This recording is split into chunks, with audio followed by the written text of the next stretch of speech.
বজ্রপাতে মৃত্যু হলো এক বিএসএফ জওয়ানের। নিহত ওই বিএসএফ জওয়ানের নাম গোলাম মোহাম্মদ, বাড়ি উত্তরপ্রদেশের প্রয়াগরাজ এলাকায়। চোপড়া থানার ভারত বাংলাদেশ সীমান্তের ধনিরহাট বিওপিতে কর্মরত ছিলেন। সোমবার ভোররাত সীমান্তে কর্মরত অবস্থায় বজ্রপাতে মৃত্যু হয় জওয়ানের বলে সূত্রে জানা গিয়েছে।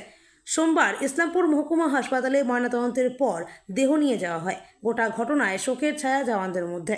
বজ্রপাতে মৃত্যু হলো এক বিএসএফ জওয়ানের। নিহত ওই বিএসএফ জওয়ানের নাম গোলাম মোহাম্মদ, বাড়ি উত্তরপ্রদেশের প্রয়াগরাজ এলাকায়। চোপড়া থানার ভারত বাংলাদেশ সীমান্তের ধনিরহাট বিওপিতে কর্মরত ছিলেন। সোমবার ভোররাত সীমান্তে কর্মরত অবস্থায় বজ্রপাতে মৃত্যু হয় জওয়ানের বলে সূত্রে জানা গিয়েছে।